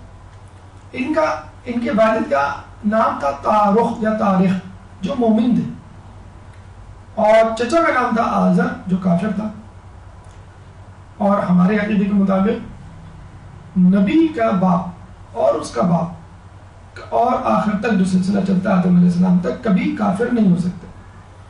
اور یہی بات حافظ ابن کثیر نے البدایہ والنہایہ اہل سنت کے بہت بڑے عالم جلد نمبر 1 صفحہ نمبر 142 میں بیان کیا ہے کہ قرآن میں جس آزر کا تذکرہ ہے وہ ابراہیم علیہ السلام کے چچا تھے، باپ نہیں تھے. لیکن چونکہ باپ کا انتقال ابراہیم علیہ السلام کی پیدائش سے پہلے ہو گیا تھا، چنانچہ ابراہیم علیہ السلام ان کو اپنا باپ کہتے تھے. اکثر ہمارے یہاں بھی ہوتا ہے خالہ کو بڑی اماں کہہ دیا جاتا ہے یا چچا کو بڑے ابا کہہ دیا جاتا ہے، تو اسی طرح ان کو باپ کہا جاتا تھا. اور وہی نام جو ہے قرآن میں بھی استعمال ہوا، لوگوں نے سمجھ لیا شاید ان کے باپ ہے، حالانکہ ان کے باپ نہیں ہیں. بہرحال ان کی والدہ جو ہے جب حاملہ ہوئی تو ان کو فکر ہوئی کہ میرے بچہ ہونے والا ہے اور کہیں لڑکا ہوا تو قتل نہ کر دیا جائے. چنانچہ یہ اپنے شہر سے باہر ایک غار میں گئی اور وہاں ابراہیم علیہ السلام کی پیدائش لوگوں سے چھپا کے رکھا، غار کا منہ پتھر سے بند رکھا. دن میں کبھی 1 مرتبہ 2 مرتبہ چکر لگا لیتی، کبھی 2-3 دن گزر جاتے، بچے کو دودھ پلانے آتی. فکر بھی تھی اور ڈر بھی تھا. لیکن ایک دفعہ وہ دیکھ کے حیران رہ گئی کہ جب ان کو دیر ہو گئی ابراہیم علیہ السلام کے پاس آنے میں کہ ابراہیم علیہ السلام اپنی انگلی کو چوس رہے اور اس میں سے دودھ نکل رہا. جب بھی دیکھتے ہیں آپ لوگ کہ بچے اکثر اپنی انگلی کو چوس رہے ہوتے ہیں، شاید اس امید میں کہ دودھ نکل آئے. حضرت ابو طالب یا حضرت عبد المطلب کے بارے میں بھی کہا جاتا ہے کہ رسول اللہ کو جب وہ نامولود تھے، بھوک لگتی تھی تو یہ اپنی انگلی دے دیا کرتے تھے اور اس انگلی سے دودھ جاری ہو جایا کرتا تھا. تو ابراہیم علیہ السلام اس طرح جوان ہوئے اور 13 سال کی عمر میں پہنچ گئے. یہ وہ بابل شہر ہے کہ جو دجلہ اور فرات کے درمیان آباد تھا، بہت خوبصورت، بہت ہی مشہور شہر، اور اس جگہ دنیا کی بڑی بڑی تہذیبیں آباد ہوئی۔ سکندر اعظم نے بھی اس کو اپنا دارالخلافہ بنایا، نمرود نے بھی، اور اس کے علاوہ بھی کئی بادشاہوں نے اس کو اپنا دارالخلافہ بنایا، کیونکہ دونوں طرف دریا تھے اور دریا کے قریب تہذیبیں زیادہ پھلتی پھولتی ہیں، ان کا پانی میٹھا ہوتا ہے، مچھلی موجود ہوتی ہے، ٹرانسپورٹ بھی آسان ہوتی ہے، فضا بڑی معتدل ہوتی ہے، موسم بہت اچھا ہوتا ہے، اس لیے لوگوں کی کوشش ہوتی ہے کہ دریاؤں کے کنارے اپنا مسکن آباد کریں۔ اور یہ کہا جاتا ہے کہ دنیا میں 2 مومن بادشاہ گزرے ہیں جو مومن یعنی پیغمبر تھے، سلیمان علیہ السلام اور ذوالقرنین علیہ السلام، اور 2 کافر بادشاہ گزرے ہیں جو پوری دنیا پہ حکومت کرتے تھے لیکن کافر تھے، ایک نمرود اور دوسرا بخت النصر۔ بہرحال خوبصورت شہر تو تھا لیکن فسادات، جرائم، گناہوں کا مرکز تھا، جس طرح نیو یارک ہے، جس طرح شنگھائی ہے، جس طرح ٹوکیو ہے، جس طرح بامبے ہے، خود کراچی ہے۔ جتنے بڑے شہر ہوتے ہیں آپ دیکھیے گا کہ ترقی یافتہ تو ہوتے ہیں، ساتھ ہی ساتھ جرائم کا مرکز بھی ہوتے ہیں، کیونکہ ملٹیپل قسم کی نیشنلٹیز یہاں پہ رہ رہی ہوتی ہیں، مادیت پرستی اپنی عروج پر ہوتی ہے، اور لوگوں کی حوث اور لالچ ان جرائم اور فسادات کو جنم دیتی ہے۔ یہ نمرود کا ایک اسٹیچو، ایک مجسمہ ہے جو کسی مجسمہ ساز نے بنایا۔ آذر کا علم نجوم اور نمرود کا خواب نے اس کو فکر مند کر دیا کہ کسی طرح اس بچے کو قتل کر دیا جائے، اور اس کے حکم کے مطابق 1,00,000 نومولود لڑکوں کا قتل ہوا۔ میاں بیوی میں علیحدگی کروا دی کہ کوئی بچہ نہ ہو، اور اتنا خوبصورت ایک عظیم ایک محل بنایا اس نے دجلہ و فرات کے درمیان کہ اب میری سلطنت حکومت ہمیشہ ہمیشہ کے لیے قائم رہے گی۔ لیکن اس کو نہیں معلوم تھا کہ غار میں ایک بچے کی پرورش ہو رہی ہے جو اس کا چراغ گل کر دینے والا ہے۔ یہ وہ غار ہے جو اب ایک زیارت گاہ کی صورت اختیار کر گئی ہے، جہاں ابراہیم علیہ السلام پیدا ہوئے۔ یہ غار اس وقت ترکی کے علاقے عرفہ میں موجود ہے، اور جو عورتیں یا مرد حضرات یہاں جاتے ہیں اس کو بطور زیارت وزٹس کرتے ہیں اور وہاں جا کے عبادت کرتے ہیں۔ تو ابراہیم علیہ السلام کی جب پیدائش ہو گئی اور یہ وہاں پرورش پانے لگے تو پھر خدا کا حکم ہوا کہ اب تم جا کر نمرود کو دعوت اسلام دو۔ اس پیدائش ابراہیم سے ہمیں کیا پیغام ملتا ہے؟ پہلا پیغام تو یہ کہ توکل علی اللہ، انسان کو اللہ پر توکل کرنا چاہیے، حالات کتنے نامساعد کیوں ہو، لیکن جسے اللہ رکھے اسے کون چکے۔ دوسرا پیغام تنہائی قبل از مشن رسالت، جو بھی کام کرنا ہو، اہم ترین کام کرنا ہو تو ضروری ہے کہ آپ تنہائی اختیار کریں، منصوبہ بندی کریں، پلاننگ کریں، حکمت عملی تیار کریں، اور اس کے بعد اس کام میں ڈٹ جائیں۔ رسول اللہ خود پہلے رسالت کے اعلان سے پہلے غار حرا میں موجود تھے، کئی مہینے، کئی دن، کئی راتیں غار حرا میں گزارتے تھے، اور پھر اس کے بعد باہر نکل کر انہوں نے اعلان رسالت کیا اور لوگوں کو اسلام کی دعوت دی۔ تیسرا اہم پیغام یہ کہ شیطان کو ڈھونڈنے کی ضرورت نہیں، شیطان خود آپ کے گھر میں موجود ہوتا ہے۔ اکثر لوگ کہتے ہیں بھئی ہم دیندار ہیں، مدرسے میں پڑھتے ہیں، ہم حجاب کرتے ہیں، ہم داڑھی رکھتے ہیں، ہم نماز پڑھتے ہیں، ہم روزہ رکھتے ہیں، لیکن ہمارے گھر والے دیندار ہیں، ہمیں بتائیے ہم کیا کریں، ہم تو بڑے بد نصیب ہیں۔ آپ بد نصیب نہیں ہیں، آپ خوش نصیب ہیں کہ آپ کو اللہ تعالیٰ نے پیغمبروں جیسی صفات سے نوازا، پیغمبروں جیسے حالات آپ کے لیے پیدا کیے، پیغمبروں کے گھروں میں رسول اللہ کا چچا ابو لہب، ابو جہل اور دیگر رشتہ دار اور خود رسول اللہ کے دشمن تھے، حضرت لوط کی بیوی ان کی دشمن تھی، حضرت آدم علیہ السلام کا بیٹا قابیل ان کا دشمن، نوح علیہ السلام کا بیٹا کنعان ان کا دشمن، یوسف علیہ السلام کے بھائی ان کے دشمن، اور ابراہیم علیہ السلام کے چچا جو نمرود کے درباریوں میں مقرر ترین وزیروں میں شمار ہوتے تھے ان کے دشمن۔ تو اس میں گھبرانے کی بات نہیں، آپ جو بھی منصوبے بناتے ہیں، جو بھی خواب تراشتے ہیں، ان خوابوں کو چکنا چور کرنے والا، ان منصوبوں کو خاک میں ملانے والا کوئی نہ کوئی آنی ہاتھ، نادیدہ ہاتھ، شیطان خود آپ کی ذات میں، آپ کے دوست کی صورت میں، آپ کے گھر میں، آپ کے رشتہ داروں میں موجود ہوتا ہے۔ لیکن یہ مایوسی کی کیفیت نہیں، ایک پیغمبروں والی صفت اور صورتحال اللہ نے آپ کے لیے پیدا کی ہے تاکہ آپ کے درجات کو بلند کر سکے۔ اب آئیے تیسری فضیلت جو کہ پیدائش حضرت عیسیٰ علیہ السلام کے حوالے سے ہے۔ ایک درود پڑھ دیں محمد علیہ وسلم۔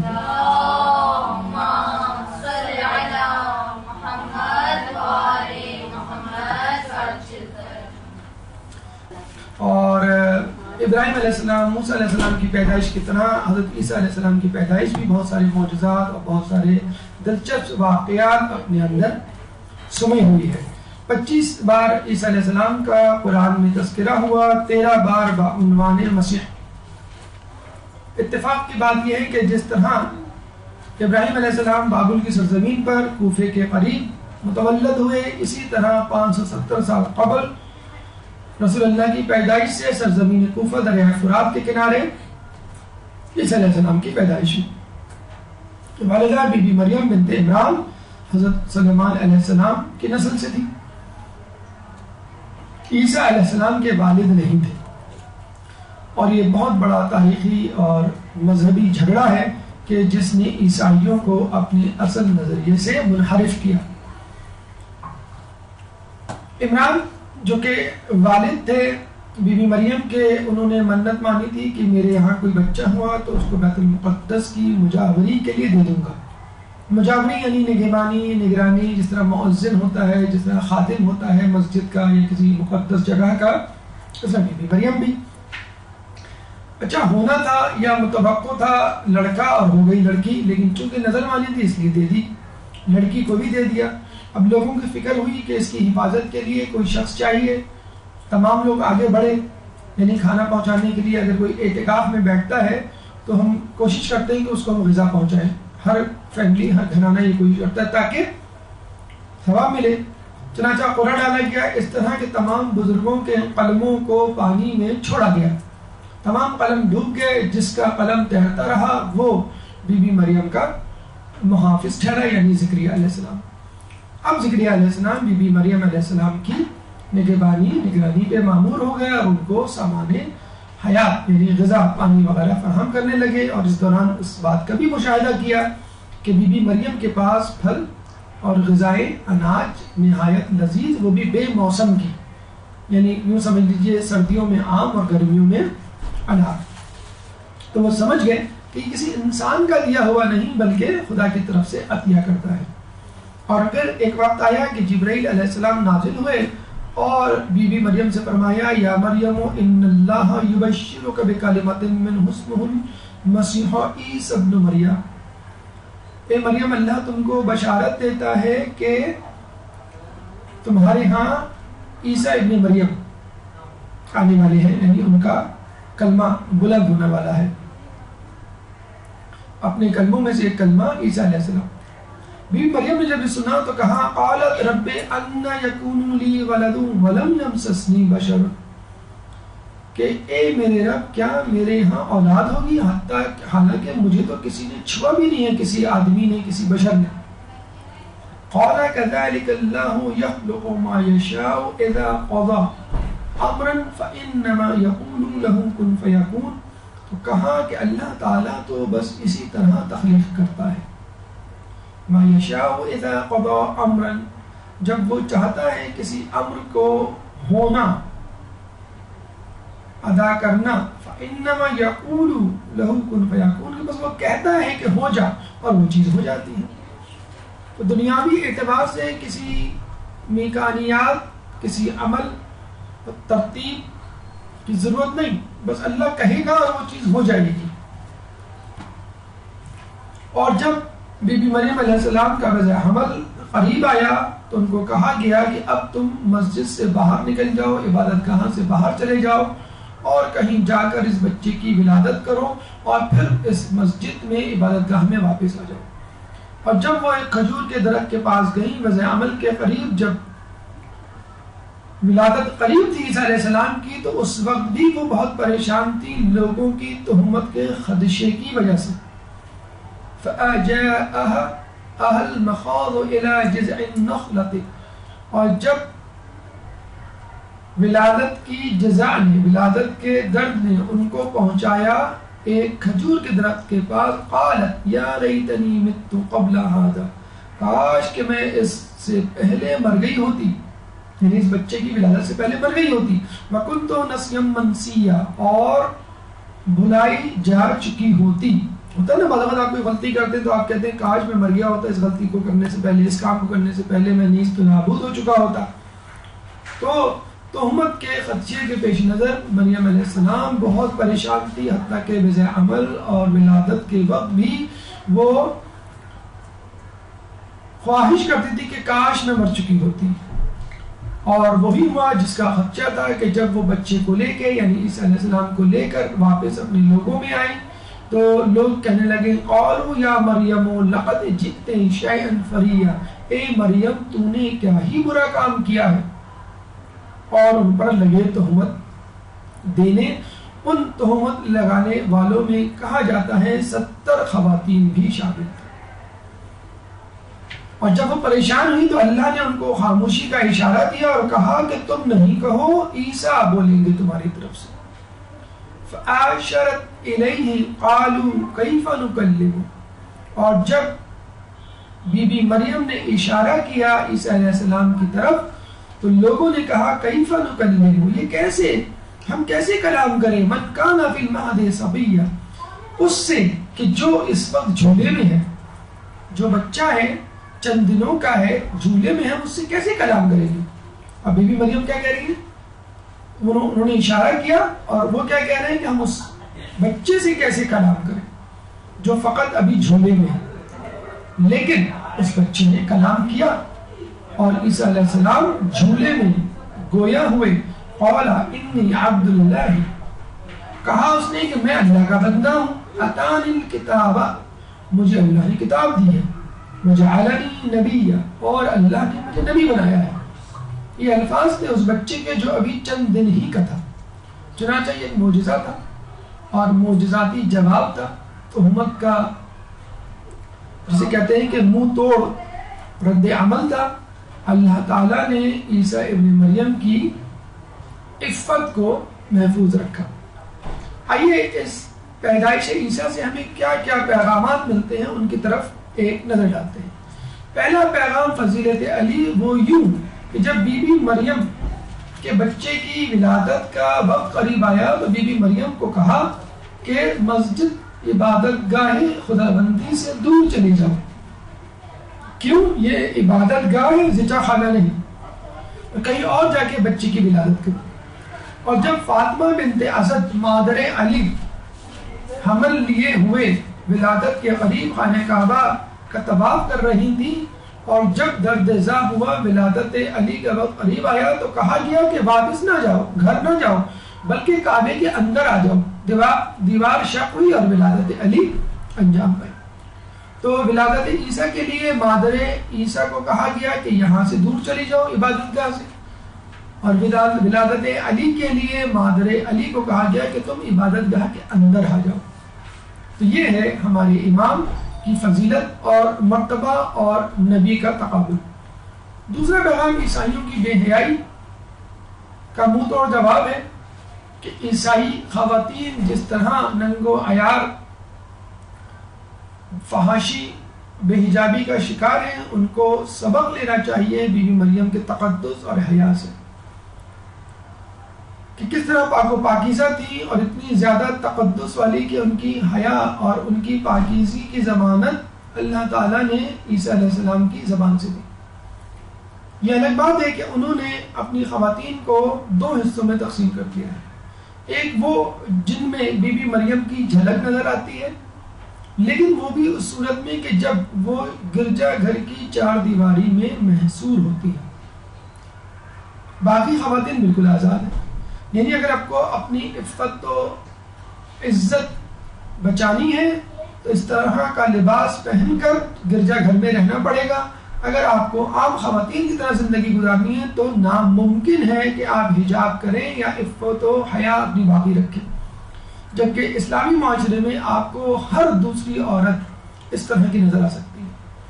ہمارے ہاں عورت کا با عفت ہونا، با حیا ہونا، با حجاب ہونا بہت آسان ہے، اور اسی حجاب کے ساتھ، عفت کے ساتھ وہ معاشرے میں عام عورت کی طرح اپنی زندگی گزار سکتی ہے۔ اس طرح ننز کی طرح، یعنی جن کو ننز کہا جاتا ہے کہ ایک گرجا گھر کی دیواری میں بیٹھنا ان کے لیے ضروری نہیں۔ یعنی اسلام ایک پریکٹیکل مذہب ہے کہ جس میں زندگی کے لوازمات اور خدا کی عبادات ساتھ ساتھ چلتے ہیں۔ اور یہاں یہ بات بھی کہنا ضروری ہے کہ جب ایک نن حجاب کر کے آپ کے سامنے آئے آپ کہتے ہیں کہ یہ ان کی مذہبی رواداری ہے، اور اسی طرح اگر ایک عورت حجاب کر کے آ جائے مسلمان تو آپ کہتے ہیں کہ یہ فنڈامنٹلزم یا بنیاد پرستی ہے۔ تیسرا پیغام کہ جو لوگ یہ کہتے تھے کہ بی بی مریم نے کوئی غلط کام کیا اور ان پہ الزام لگایا، وہ تو دین سے دور ہوئے ہی ہوئے، لیکن جو لوگ دیندار تھے وہ بھی اس بات کو غلط سمجھے، اور شیطان نے ان کے ذہن میں یہ ڈال دیا کہ اگر کوئی انسان ان کا باپ نہیں تو یقیناً اللہ ان کا باپ ہے، اور ان لوگوں نے پھر خدا کو عیسیٰ کا باپ کہنا شروع کر دیا، عیسیٰ کو خدا کا بیٹا۔ کیوں؟ کہ ان کے نزدیک بغیر باپ کے اولاد نہیں ہو سکتی۔ اس کا جواب پہلے سے موجود تھا، اگر کوئی شخص بغیر باپ کے یا بغیر ماں کے پیدا نہیں ہو سکتا تو پھر آدم علیہ السلام کیسے پیدا ہوئے؟ اور آج کل کی سائنس نے تقریباً 15 سال پہلے کلوننگ کر کے بھی اس کا جواب دے دیا کہ ایک شخص شادی کیے بغیر باپ یا بغیر شوہر کے بیوی کے اولاد پیدا کر سکتا ہے۔ یعنی آپ کسی بھی شخص کا ایک سیل اس کی باڈی سے لے لیں اور اس سیل کو ایک خاص انوائرمنٹ میں گرو کروائیں، اس کے ڈی این اے کو، اس کے نیوکلیس کو، اس کے سیلز کو ریپلیکیٹ کریں، ڈیوائڈ کریں، اور اس طرح ایمبریونک ڈویژن کے تحت اس کا وجود بن جائے گا، اور ایگزیکٹلی وہی شکل و صورت وجود میں آئے گی جس شخص کے جسم سے آپ نے وہ خلیہ یا سیل لیا ہے۔ آپ کو یاد ہوگا کچھ عرصے پہلے 10-15 سال پہلے کلوننگ کر کے ایک شیپ بھیڑ بنائی گئی جس کا نام ڈالی رکھا گیا۔ دنیا کی مشہور میگزینز میں اس کی تصویر بھی ٹائٹل پہ چھپی کہ پہلی کلوننگ کی گئی تصویر کہ جس میں بغیر کسی ازدواج کے اولاد پیدا کی گئی یا بنائی گئی۔ پھر بعد میں اس پہ پابندی لگ گئی کہ کسی طرح اس کو سیاسی مقاصد کے لیے استعمال نہ کیا جائے، اور ابھی تک اس پر پابندی ہے۔ بہرحال کلوننگ کے ذریعے ایک لڑکا یا ایک مرد اپنے ہی جیسا مرد پیدا کر سکتا ہے۔ ہمیں صرف یہ کرنا ہے کہ اس کے جسم سے ایک چھوٹا سا سیل لینا ہے اور اس کو لیبارٹری میں لے جانا ہے، یا عورت کے جسم سے ایک سیل لیں اور اسی خلیے کو آپ کسی لیبارٹری میں ایک خاص انوائرمنٹ میں اس کو رکھیں اور وہ خود اسی عورت جیسا یا اسی مرد جیسا بن جائے گا ایگزیکٹلی۔ کچھ عرصے پہلے اس موضوع پہ موویز بھی بن چکی ہیں۔ ایک مووی میٹرکس نام کی اسی موضوع پر وجود میں آ چکی ہے جس میں ایک ہی شخص کے بہت سے سارے ڈپلیکیٹس بنائے گئے تھے۔ چوتھا پیغام نسل سادات عورت سے کیوں کر، اس کا جواب اس میں موجود ہے کہ جب آل عمران، جو کہ آپ کو معلوم ہے سورہ کا نام بھی ہے، تیسری سورہ کا، آل عمران یعنی عمران کی نسل، عمران کا خاندان، تو بھئی عمران جو تھے ان کا تو بیٹا ہی نہیں تھا، بیٹی تھی مریم، اس کا مطلب ہے عمران کی نسل، جناب عمران کی نسل ان کی بیٹی سے چلی، تو جب جناب عمران کی نسل ان کی بیٹی یعنی مریم سے چل سکتی ہے تو رسول اللہ کی نسل ان کی بیٹی جناب فاطمہ سیدۃ النساء اہل الجنہ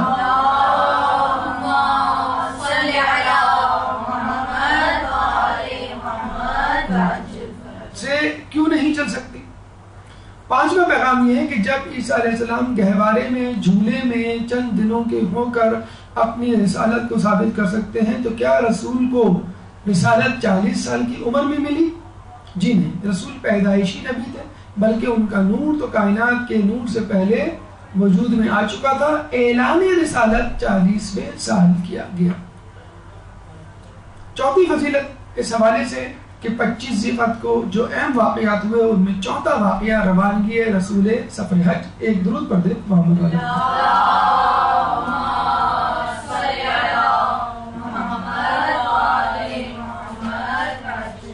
ایک روایت کے مطابق 25 ذیقعدہ کو رسول اللہ آخری حج، پہلے اور آخری حج کے لیے روانہ ہوئے۔ ایک سال رسول اللہ کی شہادت سے پہلے حج فرض ہوا اور رسول اللہ نے حج کیا، تمام اصحاب کے ساتھ 1,24,000 افراد اس میں شامل تھے، اور آخری حج یوم عرفہ کے مقام پر حجۃ الوداع آخری خطبہ دیا جس میں اسلام کی تعلیمات کا خلاصہ پیش کیا گیا۔ لیکن جب حج سے واپسی پر آ رہے تھے تو غدیر خم کے مقام پر آیت نازل ہوئی، یا ایھا الرسول بلغ ما انزل الیک من ربک وان لم تفعل فما بلغت رسالتہ، کہ اے اللہ کے رسول جو پیغام تمہیں دیا گیا ہے لوگوں تک پہنچا دو، اگر تم نے ایسا نہ کیا تو گویا رسالت کار ہی انجام نہ دی۔ رسول اللہ نے لوگوں کو رکوایا، اونٹوں کا پالان بنوایا، اس سے اسٹیج تیار کیا اور وہ تاریخی اعلان کیا جو بعد میں خطبہ غدیر خم کے نام سے مشہور ہوا۔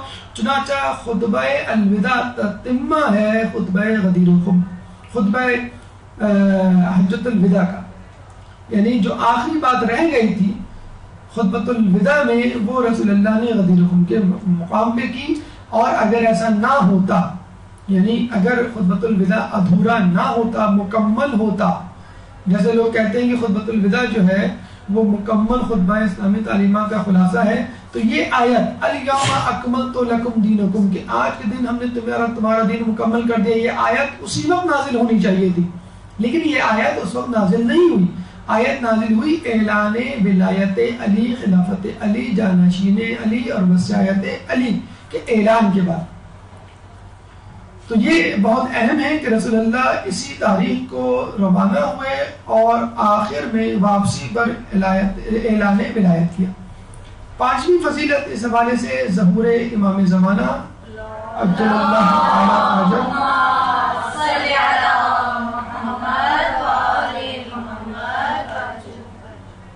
آپ سب تمام لوگوں کو معلوم ہے کہ امام کا ظہور ہوگا، مگر کہاں؟ خانہ کعبہ کے پاس، باب کعبہ کے پاس، ملتزم کے پاس، اور یہ وہی جگہ ہے جہاں 25 ذی القعدہ کو زمین بچھانے کا سلسلہ شروع ہوا، اور جہاں سے زمین بچھی اب وہیں سے عدل شروع ہوگا۔ اور کچھ لوگ کہتے ہیں کہ امام وہیں ظہور کریں گے جہاں پہ سب سے زیادہ ظلم ہوتا ہے یا جو ظلم کا مرکز ہے، اور اس کے بعد ان کا عدل وہاں سے شروع ہو کر مرکز اسلام سے پوری دنیا میں پھیل جائے گا۔ تو ظہور امام زمانہ اور ذهب الارض میں بظاہر تو کوئی نسبت نظر نہیں آتی، لیکن جب ہم یہ دیکھتے ہیں کہ امام زمانہ وہیں ظہور کریں گے اور وہیں سے ابتدا ہوگی عدل کی، جہاں سے زمین کو بچھانے کی ابتدا ہوئی، تو پھر ہمیں ایک نسبت نظر آتی ہے۔ ذهب الارض امام زمانہ کے ظہور اور خود عیسیٰ علیہ السلام کی پیدائش میں کیا تعلق یا نسبت ہے؟ تو ہم یہ کہیں گے جب امام زمانہ نماز پڑھائیں گے یا لشکر کی امیری کریں گے، امارت کریں گے، تو ان کے پیچھے پیچھے حضرت عیسیٰ علیہ السلام ہوں گے، اور عیسیٰ علیہ السلام سے زیادہ کون منتظر مہدی ہوگا؟ آسمانوں میں صحیح، لیکن وہاں بھی ہماری طرح بےتاب ہیں، منتظر ہیں امام زمانہ کے ظہور کے لیے۔ جب اتنا اہم دن ہو، اتنے اہم واقعات ہوں، ایک خوشی کا دن ہے، ہم کسی کی سالگرہ مناتے ہیں، اپنی سالگرہ مناتے ہیں، ولادت امام مناتے ہیں، تو کتنا خوش ہوتے ہیں۔ تو یہاں تو 2 انبیاء کی ولادت اور خود زمین کی ولادت، تو کتنی بڑی خوشی کا دن ہے۔ عموماً لوگ خوشی کے دن، خوشی کی ساعت میں خدا کو بھول جاتے ہیں، لہو و لعب کو اپناتے ہیں، گناہوں میں محو ہو جاتے ہیں۔ ویکینڈز اور چاند راتیں اس کی گواہ ہیں، لیکن یہ مغربی ثقافت ہے۔ اسلامی ثقافت یہ ہے کہ جب کوئی خوشی ملے تو سجدہ شکر میں گر جاؤ، جب کوئی اچھا وقت آئے تو مزید عبادت کرو۔ عید الفطر خوشی کا دن ہے، نماز میں تخفیف نہیں ہوتی بلکہ زیادتی ہو جاتی ہے کہ 5 نمازیں تو پڑھنی ہے، 2 رکعت اضافی پڑھنی ہے، وہ بھی شہر سے دور میدان میں۔ عید الاضحیٰ اضافی عبادت، 2 رکعت نماز پڑھنی ہے۔ اتفاق سے دونوں نمازوں میں سورہ شمس اور سورہ اعلیٰ کا تذکرہ، ابھی ایک نماز انشاءاللہ آپ کے سامنے پیش کی جائے گی، اس میں بھی سورہ شمس۔ اعمال ذهب الارض، پہلا عمل غسل،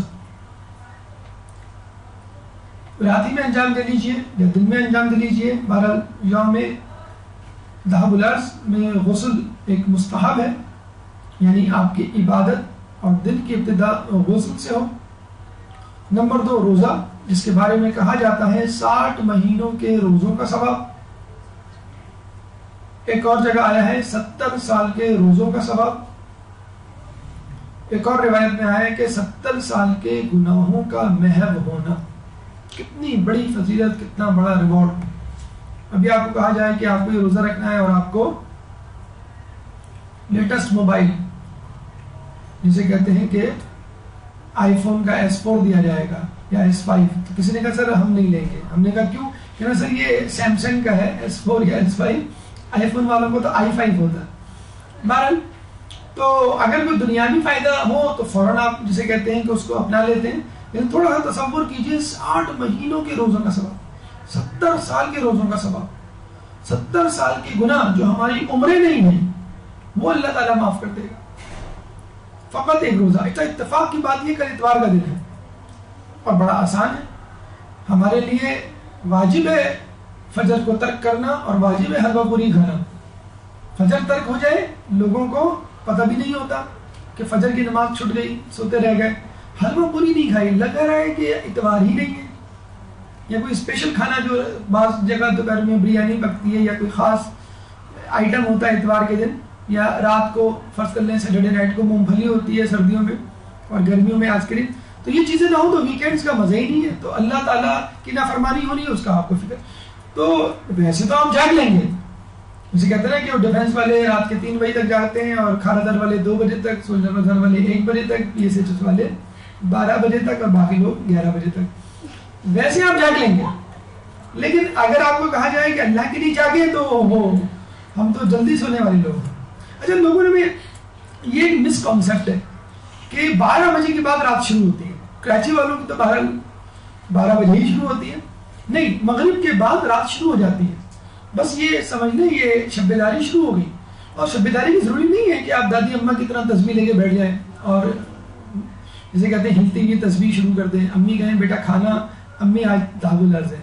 امی کہیں بیٹا چائے, امی آج دعوت العرض ہے, آج آپ بنائیں, میں عبادت کروں. تو امی کیا کہ جنوں میں سے ہیں یا نباتات میں سے ہیں کہ ان پہ عبادت نہیں ہے. آپ جو ہے اللہ کی بندی ہیں, اللہ جو ہے وہ ہے, امی اللہ کی ڈنڈی ہیں. کیا مطلب, کیا آپ میں علم میں پڑھ رہے ہیں. تو آپ جو ہے وہ مدرسے سے پڑھ کے آ گئی 1-1.5 گھنٹے کا لیکچر لے کے, امی آپ کو نہیں معلوم سر نے کیا کیا بتایا, آج تو میں کچھ نہیں کروں گی. تو بیٹا تم کچھ نہیں کرو گی, کچھ نہیں پکاؤ گی تو تمہیں سحری کون دے گا؟ وہ تو خیر آپ بنائیں گے.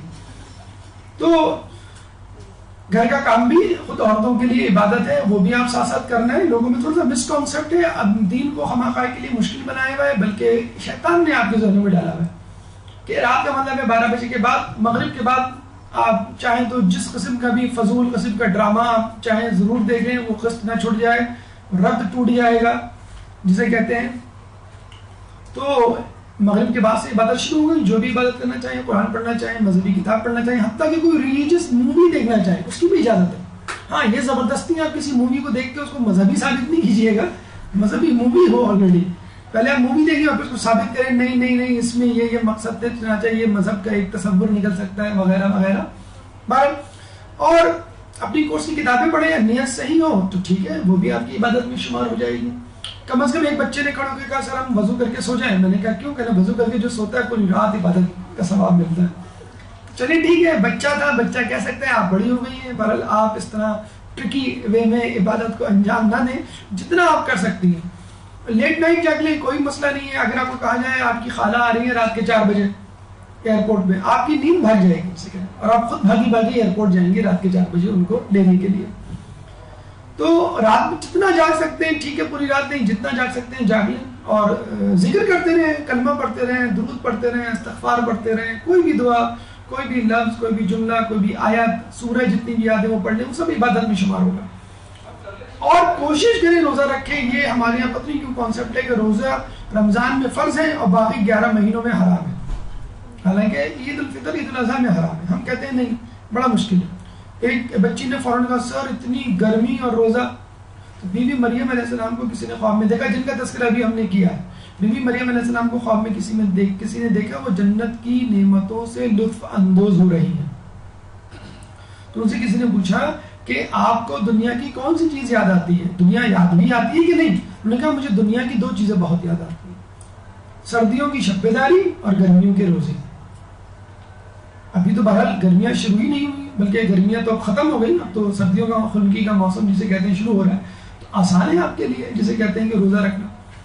کم از کم جتنا روزہ رکھ سکتے ہیں, جس وقت تک روزہ رکھ سکتے ہیں روزہ رکھیں. واجب روزہ نہیں ہے, اگر ہمت نہ ہو تو کھول دیں, لیکن کوشش کریں کہ 4 اہم ترین دنوں میں سے ایک دن ہے جس میں روزے کی بہت تاکید آئی ہے. اور اس میں اگر آپ روزہ رکھ لیں تو اللہ تعالیٰ ضرور آپ کو 60 مہینے کے روزوں کا ثواب، 70 سال کے روزوں کا ثواب اور 70 سال کے گناہوں کا محو ہونے کا ثواب۔ اور اگر کوئی شخص شب بیداری بھی کرے اور روزہ بھی رکھے، دونوں چیزیں، تو 100 سال کی عبادت کا ثواب۔ دونوں چیزیں اگر کریں، شب بیداری اور روزہ دونوں رکھیں تو کہتے ہیں آسمان اور زمین کے درمیان ہر مخلوق دعائے مغفرت کرتی ہے،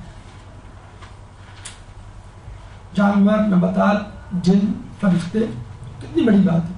دیکھیں آدمی اپنے لیے دعائے مغفرت کرے، اپنی حاجات طلب کرے، دعا کرے، تو شاید اس کی دعا اتنی قبول نہ ہو جتنی دعا اس وقت قبول ہوتی ہے جب کوئی اور آپ کے لیے دعا کرے۔ 2 رکعت نماز ہے جو بوقت چاشت پڑھنی ہے، یعنی سورج نکلنے کے بعد جو وقت ہوتا ہے اس کو ہم چاشت کا وقت، جو عرف عام میں ناشتے کا وقت جسے کہتے ہیں، ویسے وہ روزے کا وقت ہوگا۔ یہ کہہ کے نماز کے بعد ناشتہ مت کر لیجیے گا، اس طرح آپ نے کہا تھا کہ ناشتے کے وقت 2 رکعت نماز پڑھنی ہے۔ ہر رکعت میں سورہ فاتحہ کے بعد سورہ شمس 5 مرتبہ پڑھنی ہے۔ اور اتفاق کی بات ابھی ہم نے آپ کو بتایا تھا کہ سورہ شمس عید الفطر اور عید الاضحیٰ دونوں نمازوں میں پڑھی جاتی ہے، پہلی رکعت میں سورہ شمس، دوسری میں سورہ اعلیٰ، لیکن یہاں پر فقط سورہ شمس۔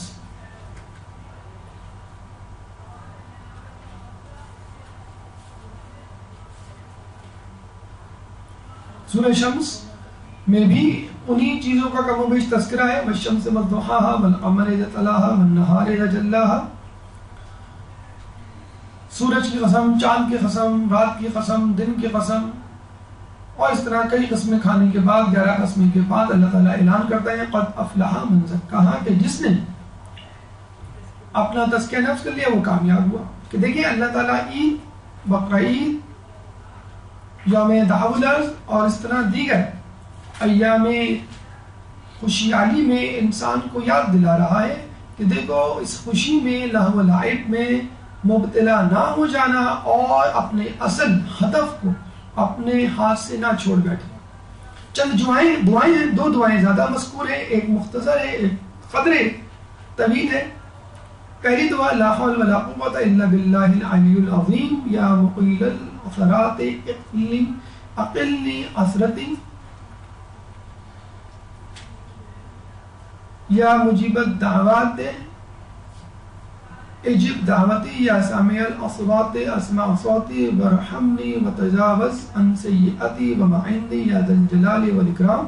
مختصر سی 6 جملوں پر مشتمل دعا ہے، یہ آپ کو مفاتی میں مل جائے گی، duas.org ویب سائٹ پر بھی یہ دعا موجود ہے۔ اور دوسری دعا شروع ہوتی ہے اللہم داعی الکعبۃ، اے اللہ کہ جس نے کعبے کے نیچے سے زمین بچھائی، اور اس کا اختتام ہوتا ہے والسلام علیہ ورحمۃ اللہ وبرکاتہ۔ تو یہ دونوں دعائیں اگر آپ پڑھ سکیں تو پڑھیے نماز 2 رکعت کے بعد۔ یہ تمام فضائل، یہ تمام واقعات جو آپ کے سامنے پیش کیے گئے کہ رسول کا روانہ ہونا سے یوم دعوت یعنی زمین کا بچھایا جانا، عیسیٰ علیہ السلام کی پیدائش، ابراہیم علیہ السلام کی پیدائش اور امام کا ظہور، یہ تمام واقعات کی جو خوشخبری ہے اور جو خبر دی گئی ہے وہ بروایت امام علی رضا علیہ السلام کے حوالے سے ہے۔ چنانچہ ان کی زیارت جو کر سکتا ہے وہاں جا کر ضرور کرے، اور جو نہیں جا سکتا ان کی طرف رخ موڑ کر اشارے سے ان کی زیارت پڑھنے کا بھی بہت زیادہ ثواب ہے۔ اسی طرح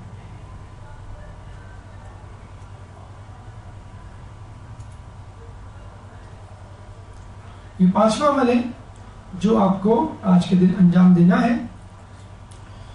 آخری بات، حرف آخر جو اس حوالے سے ہمیں کرنا ہے کہ دیکھیں مغربی دنیا وقتاً فوقتاً اپنے ایجنڈاز، اپنے اہداف کو حاصل کرنے کے لیے کوشش کرتی ہے کہ اپنے ساتھ لوگوں کو بھی ملا لے تاکہ ان کے کام میں آسانی ہو جائے۔ چنانچہ 22 اپریل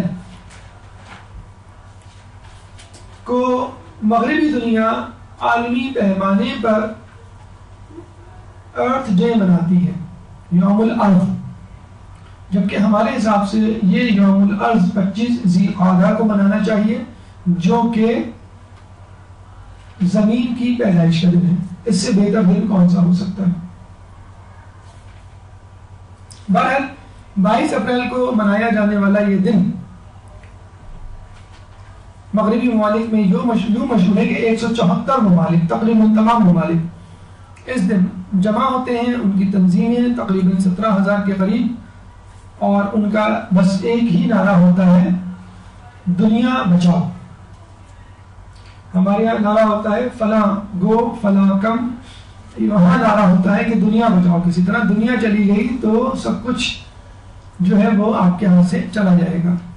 اور دنیا کو کس طرح بچانا ہے؟ وہ کہتے ہیں کہ دنیا میں مختلف قسم کے خطرات پیدا ہو چکے ہیں جو اس دنیا کو، اس زمین کو ختم کر رہے ہیں، نقصان پہنچا رہے ہیں، اور اگر ان نقصانات کو نہیں روکا گیا تو عنقریب دنیا قیامت سے پہلے ہی ختم ہو چکی ہوگی ہمارے اپنے ہاتھوں۔ جیسے کچھ لوگ ہیں نا اپنی طبی موت سے پہلے ہی سگریٹ کے ذریعے، تمباکو کے ذریعے، چھالیا کے ذریعے، اوور ایٹنگ کے ذریعے، غلط چیزوں کے کھانے کی وجہ سے اپنی موت کو دعوت دیتے ہیں۔ اس طرح دنیا کو موت کی دعوت ہم خود دے رہے ہیں آلودگی کے ذریعے۔ یہ بھی آپ کو بتا دیں کہ دنیا میں 70 سے 75% آلودگی کا سبب خود امریکہ کی انڈسٹریز ہیں یا صنعتی ممالک کی انڈسٹریز ہیں۔ تیزابی بارش، جو دھواں ان فیکٹریوں، صنعتوں سے اور گاڑیوں سے نکلتا ہے وہ ایسڈ میں تبدیل ہوتا ہے، اوپر جاتا ہے، جب بارش کا پانی اس پہ ملتا ہے تو وہ سلفیورک ایسڈ اور دیگر کاربونک ایسڈ وغیرہ میں تبدیل ہوتا ہے، اور جب بارش ہوتی ہے تو اس بارش میں تیزاب شامل ہوتا ہے، خصوصی طور پہ وہ بارشیں جو شہری علاقوں میں ہوتی ہیں یا ان علاقوں میں جہاں پر صنعتوں کی بھرمار ہے۔